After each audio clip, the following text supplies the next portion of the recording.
सर्वांना माझा नमस्कार. कुक हॅपी होममधून मी सीमा तुमचं खूप खूप स्वागत करते. बघितलं ना, अगदीच कडकही नाही, अगदीच मुलमुलीतही नाही, खूप तेल पिलेल्या नाही आणि मस्त अशा खुसखुशीत आज अनारसे बनवलेले आहे. तुम्हाला जर कडक हवे असेल तर त्याचीही टिप्स येथे सांगणार आहे आणि नरम हवे असेल तर त्याचीही येथे टिप्स सांगणार आहे. जास्तीचं तेल कसं काढून टाकायचं तेही येथे सांगणार आहे. भरपूर जाळीदार आणि मस्त असे अनारसे आज मी येथे दाखवणार आहे. ह्याआधी 2 वर्षापूर्वीचा अनारसेचा व्हिडिओ फार प्रसिद्ध झाला. तुमच्यासारख्या गोड खवयांना फार आवडला. 47 लाख लोकांपेक्षाही जास्त लोकांनी बघितला. तर म्हटले चला तो थोडा जुना, हा थोडा आधुनिक, थोड्या वेगळ्या पद्धतीने, थोडा तोच चला दाखवूया. तर इथे मी रेशनचेच तांदूळ घेतलेले आहे. थोडे जाड घेतलेले आहे, थोडे जुने घेतलेले आहे.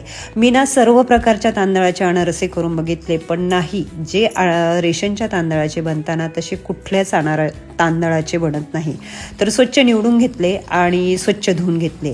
तर तुम्हाला सर्वात महत्त्वाची पहिली टिप्स अशी सांगते की आजच तुम्हाला काय तांदूळ चोळून धुवायचे ते धुवा. पुढचे 3 दिवस अजिबात चोळायचे नाही. फक्त पाणी काढून टाकायचं, दुसरं पाणी टाकायचं आणि झाकून ठेवायचं. आलं लक्षात? तर ही खूप महत्त्वाची टिप्स आहे, कारण नंतरून जेव्हा तुम्ही चोळायला जाल दुसऱ्या दिवशी तिसऱ्या दिवशी त्याचा भुगा होईल आणि कस निघून जाईल. अनारसे चांगले होणार नाही. सर्वात महत्त्वाचं हे बघा अशा पद्धतीने.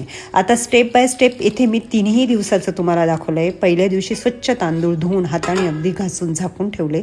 दुसऱ्या दिवशी फक्त त्यातलं पाणी काढून टाकलं, दुसरं टाकलं.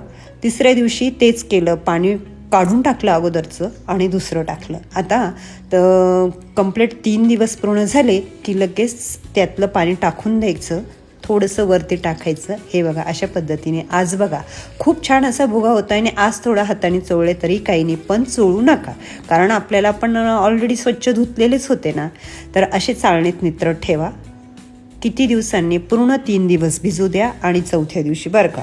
हे बघा अशा पद्धतीने चाळणीत निथरले की नंतर लगेच वाळत घाला. डायरेक्टच तुम्ही कपड्यावर घालू नका, नाही तर खूप वेळ ओलसर राहील. चाळणीत नित्रत ठेवा, नंतर कपड्यावर घरातच फॅन खाली सुकट टाका. आता रात्रभर सुकट टाकायचे का? अजिबात नाही. फक्त 1.5 तास 2 तास, कधी कधी तर 1 तासातच सुकले जातात. किती सुकवायचे? अगदीच कुरकुरीत असे नाही सुकवायचे. हे बघा सतत हलवत राहायचं आणि थोडेसे हाताला चिकटले पाहिजे, थोडे थंड लागले पाहिजे, थोडे दमट, अशा पद्धतीने सुकवा बरं का. हे बघा मस्त असे. आणि हे बघा हाताने असायचं छान पिठाळ भुगा होतोय, म्हणजे हे छान सुकले. हे जर जास्त सुकवले असते ना तर असा पिठाळ भुगा झाला नसता, हाताला खूप कडक लागले असते. हे खूप लक्षात ठेवा. आणि तांदूळ सुकट टाकलं ना कुठंच जाऊ नका बरं का. त्या दिवशी गुळसुद्धा अगोदरच चिरून ठेवा, कारण ही खूप महत्त्वाची प्रोसेस आहे आणि इथेच सर्व काही तुमचं महत्त्वाच्या गोष्टी आहेत. ह्यामुळेच तुमचे अनारसे छान होईल. तर लगेच मिक्सरच्या भांड्यात घ्या, छोट्या भांड्यात घ्या, मोठ्या भांड्यापेक्षा छोट्या भांड्यात छान असे दळले जातात. हे बघा जास्तही वेळ लागत नाही, मस्त असे हाताला थंड लागत आहे आणि मस्त बारीक असं पीठ झालेलं आहे. सोजीची चाळणी घरात असतेच, म्हणजे जेणेकरून सगळ्यात बारीक म्हणजे बारीक जाळी असते ना ती सोजीची चाळणी बरं का, पिठापेक्षाही. तर हे बघा असं मस्त त्याने चाळून घ्या किंवा गाळून घ्या. इथे कपड्याने गाळायची गरज नाही, असे चाळणीने चाळून घ्या. थोडं वरचं जाड निघालं की लगेच ते परत मिक्सरच्या भांड्यात घ्या आणि परत वाटायला घ्या.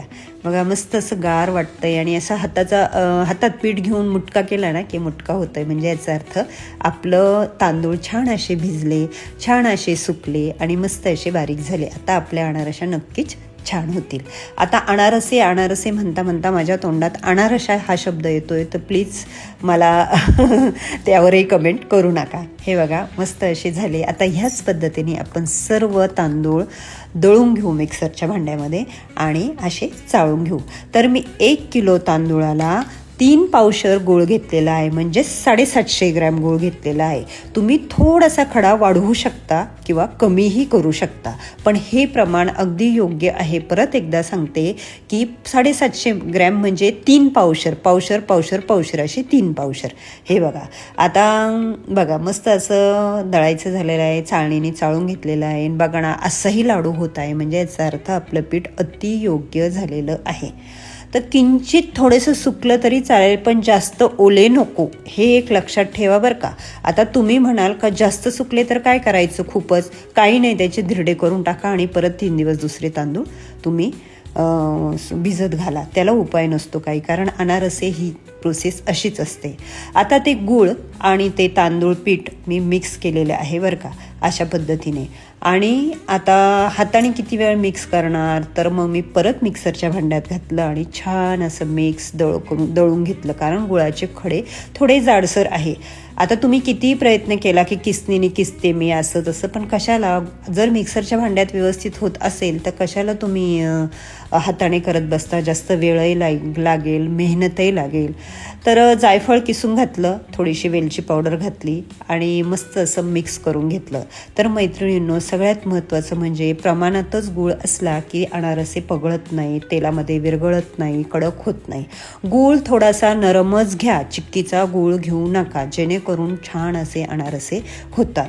तांदूळ हे जाडच घ्या, जुनेच घ्या, 3 दिवस भिजत घाला आणि सर्वात महत्त्वाचं म्हणजे पहिल्याच दिवशी चोळून धुवा, नंतरून चोळू नका. आलं लक्षात?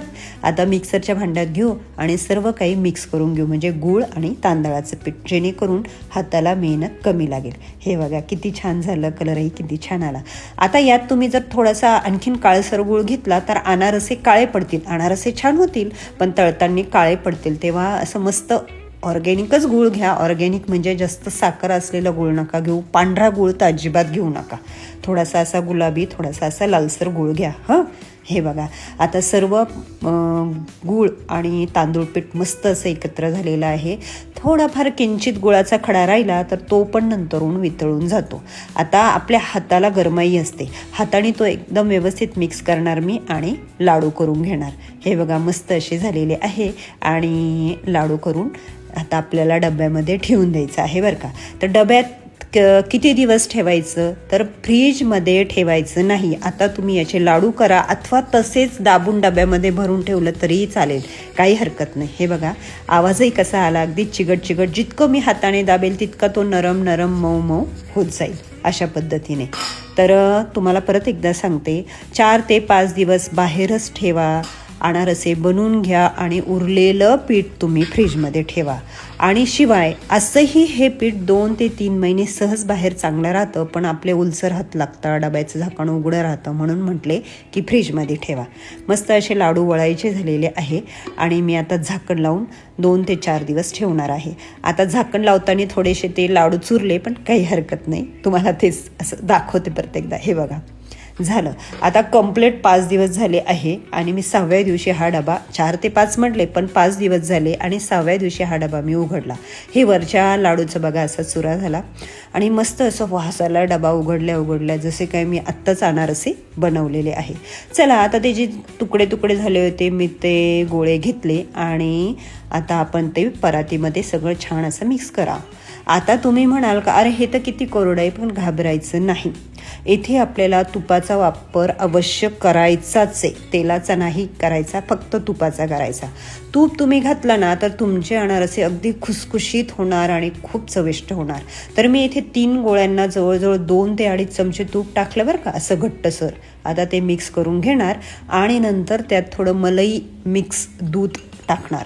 आता दूधही टाकताना भसभस ओतायचं नाही, असं 1-2 चमचे थोडंसं हात लावून घ्यायचं, कारण काहींचे तांदूळ थोडेसे ओलसर राहणार आहे, कदाचित थोडंसं त्यांना दूध घालायची गरजही पडणार नाही, तेव्हा विचार करूनच दूध घाला. काहींचं पीठ असंच तयार होतं जेव्हा पहिल्याच दिवशी तुम्ही गुळ कालवता ना, तसं. आता हा माझा व्हिडिओ जरासा अगोदरचा आहे, म्हणजे असं समजा की गणपतीच्याही अगोदर मी बनवलेला आहे, पण आता ही तयारी तर मला करावीच लागेल ना, हा तेव्हाच आहे. आणि जेव्हा दिवाळीच्या वेळेस तुम्ही बनवाल तेव्हा थोडासा गारवा असेल ना, म्हणून म्हणते की काहींचं पीठ थोडंसं पातळही असतं, पण पातळ होऊन देऊच नका. हे बघा अशा पद्धतीने आता मस्त पीठ मळायचं झालेलं आहे. हाताच्या गरमाईने आणखीन ते नरम झालेलं आहे. गोळे करून घेतलेलं आहे. खसखस ताटात पसरून घ्यायची, थोडंसं हाताला तुपाचं हे लावायचं आणि छान असे अनारसे थापून घ्यायचे. तुम्हाला असे जमत नसेल तर तुम्ही प्लास्टिकच्या पिशवीवरही थापू शकता, तेही छान होता, किंवा हाताने पसरून घ्या आणि नंतर त्याला खसखस लावा. तुम्ही माझे बरेच व्हिडिओ बघितले का, मी पूर्ण चपातीसारखा गोळा लाटून घेतलेला आहे प्लास्टिकच्या पिशवीवर आणि मस्त पुऱ्या करतो ना आपण वाटीने, तसे केलेले आहे. बरेच प्रकार केलेले आहे, तुम्हाला नक्की आवडतील. असेच छान छान व्हिडिओ आहेत, तर जाऊन बघा तुम्ही यूट्यूब चॅनलवर, इंस्टाग्रामवर, फेसबुक पेजवर, सगळीकडे तुम्हाला दिसेलच. हे बघा मस्त असे अनारसे थापायचे झालेले आहे, छान असे झालेले आहे. हे बघा खसखसही छान. तेल कडकडीत तापून घ्यायचं, लगेच पूर्ण मध्यम म्हणजे अगदीच कमीच गॅस करायचा आणि अनारसे टाकायचे. थंड किंवा मध्यम तेल तापलेलं आहे आणि अनारसे टाकायचे असं करायचं नाही. माझ्यासारखे एकखटी 5-6 टाकायचे नाही, अगोदर एकच टाका. एकाचंच प्रोसेस बघा कशी होते, वितळतोय का, विरघळतोय का, हे सगळं काही बघा. विरघळायलाही लागला ना तर टेन्शन घेऊ नका. परत एक दिवस तांदूळ भिजत घाला, त्याची पावडर बनवा आणि ते मिक्स करून घ्या. विरघळतो कधी, तेल थोडं थंड असल्यावर आणि गूळ जास्त घातल्यावर. एक लक्षात ठेवा, ह्या गोष्टी खूप महत्त्वाच्या आहे. ह्या अगोदरचे माझे व्हिडिओ बघा, नक्की तुम्हाला आणखीन समजून येईल की खरंच अनारसे कसे बनवायचे.